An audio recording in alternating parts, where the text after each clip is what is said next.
اللہ تعالیٰ بندوں کی مایوسی پر مسکراتے ہیں. نبی صلی اللہ علیہ وسلم نے فرمایا ہمارا رب عز و جل اپنے بندوں کی مایوسی پر ہنستا ہے حالانکہ حالات کی تبدیلی قریب ہوتی ہے. تو ابو رزین نے عرض کیا اللہ کے رسول کیا رب عز و جل بھی ہنستا ہے؟ آپ نے فرمایا ہاں. تو انہوں نے عرض کیا جو رب ہنستا ہے اس کے ہاں ہم خیر و بھلائی کو مفقود نہیں پا سکتے، یعنی پھر اس کے پاس تو خیر و بھلائی ہی ہے. مایوسی کے بہت سے نقصانات بھی ہیں. مایوسی ہلاکت اور گمراہی کا سبب ہے.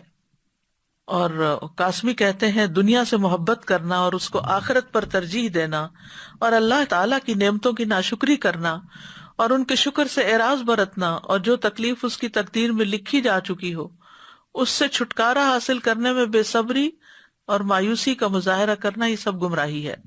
اور گمراہ لوگ گمراہی کی وادی میں جا پڑتے ہیں اور مایوسی ہی اس بات کا سبب بنتی ہے. پھر مایوسی میں تباہی ہے. ابن مسعود رضی اللہ عنہ کہتے ہیں تباہی دو چیزوں میں ہے، مایوسی اور خود پسندی میں. مایوسی کی وجہ سے نیک کام کرنے میں سستی آ جاتی ہے اور کمزوری پیدا ہو جاتی ہے. ابن حجر ہیثمی کہتے ہیں مایوس انسان نیک اعمال کے نفع سے مایوس ہوتا ہے. نیک اعمال کا فائدہ کوئی نہیں. لوگ کہتے ہیں کوئی فائدہ نہیں نماز پڑھنے کا، کوئی فائدہ نہیں یہ کرنے کا. تو یہ دراصل کیا ہے، اس کو نیک اعمال کا فائدہ نہیں پتا ہوتا یا اس سے مایوس ہو جاتا ہے اور اس کے نتیجے کے طور پر وہ لازمی طور پر نیک اعمال کو چھوڑ دیتا ہے. تو کتنی بڑی یعنی گمراہی کی بات ہے کہ انسان اپنے سے یہ سوچ کے کہ نیکی کا کوئی فائدہ نہیں. یہ آپ دیکھیں لوگوں نے کیسے کیسے محاورے بنا رکھے ہیں، یہ کوئی نیکی کا دور ہے، آج کسی کے ساتھ بھلائی کرنے کا وقت نہیں. حالانکہ انسان بھلائی جب اللہ کے لیے کرتا ہے تو کسی انسان پر تو کوئی احسان نہیں انسان کا.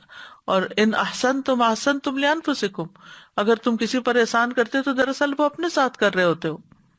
پھر اسی طرح یہ ہے کہ اگر انسان مثلاً دنیا کی نعمتوں کے لیے کوشش کر رہا ہوتا ہے اور محروم ہو جاتا ہے تو غم اور پریشانی اس پہ چھا جاتی ہے. لہٰذا یہ غم اور پریشانی اس کو اتنا مغلوب کر لیتی ہے کہ اس کے پاس اللہ کا ذکر کرنے، اللہ کو یاد کرنے، اللہ کی طرف رجوع کرنے کا وقت ہی نہیں ہوتا. تو ایسا قابل رحم آدمی ہمیشہ کے لیے پھر ذکر سے بھی مایوس ہو جاتا ہے، یعنی چپ کر کے ہاتھ پہ ہاتھ رکھ کے صرف گھور رہا ہوتا ہے یا پریشانیوں کا شکار ہوتا ہے. نہ اس کے منہ سے کوئی خیر کی بات نکلتی ہے، نہ وہ عملی طور پر کوئی کام کرنے کے قابل ہوتا ہے. پھر یہ بھی ہوتا ہے کہ مایوسی کی وجہ سے انسان گناہوں اور نافرمانیوں میں لگے رہتا ہے. ابو قلابہ کہتے ہیں آدمی ایک گناہ کا ارتکاب کرتا ہے اور کہتا ہے میں مارا گیا تو میری تو کوئی توبہ نہیں. بس ایسا شخص اللہ کی رحمت سے مایوس ہو جاتا ہے اور گناہوں میں بری طرح منہمک ہو جاتا ہے. اس نے کہا جب مرنے کے بعد وہ کیا سوچتا ہے کہ مرنے کے بعد جب سزا ملے گی ہی تو پھر دنیا میں تو عیش کر لو، حالانکہ اللہ تعالیٰ نے اس بات سے منع کیا ہے.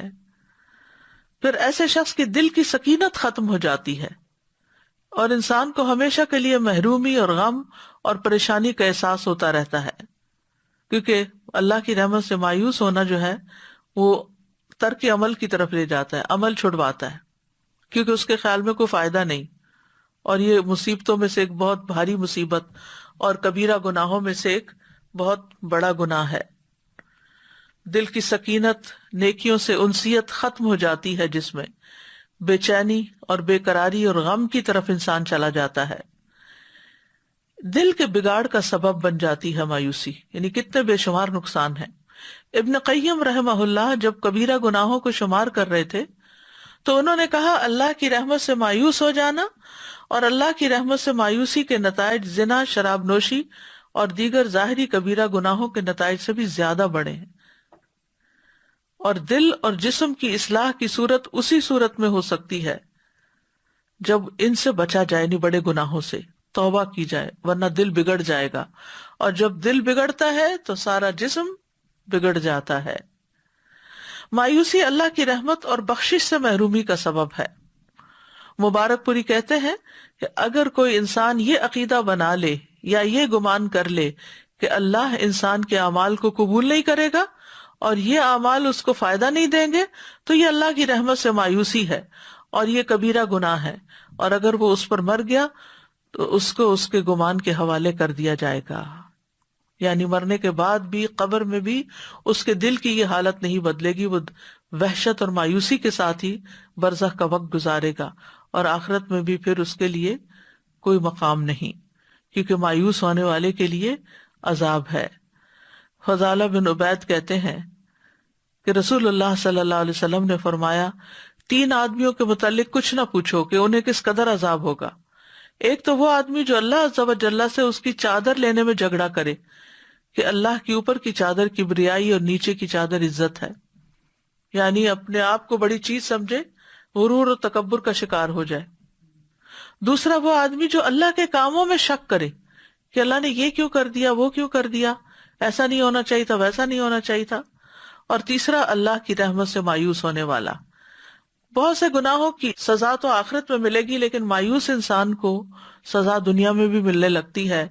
قلق، رنج، غم، پریشانی، فرسٹریشن، ڈپریشن کی وجہ سے، یعنی وہ چونکہ مایوس ہو جاتا ہے لہٰذا وہ تکلیف کا ایک سائیکل چل پڑتا ہے جس کو وہ کاٹ نہیں پاتا سوائے اس کے کہ وہ اللہ کی طرف پلٹے اور یہ یقین رکھے کہ توبہ کرنے سے اللہ تعالیٰ گناہ معاف کر دیتے ہیں۔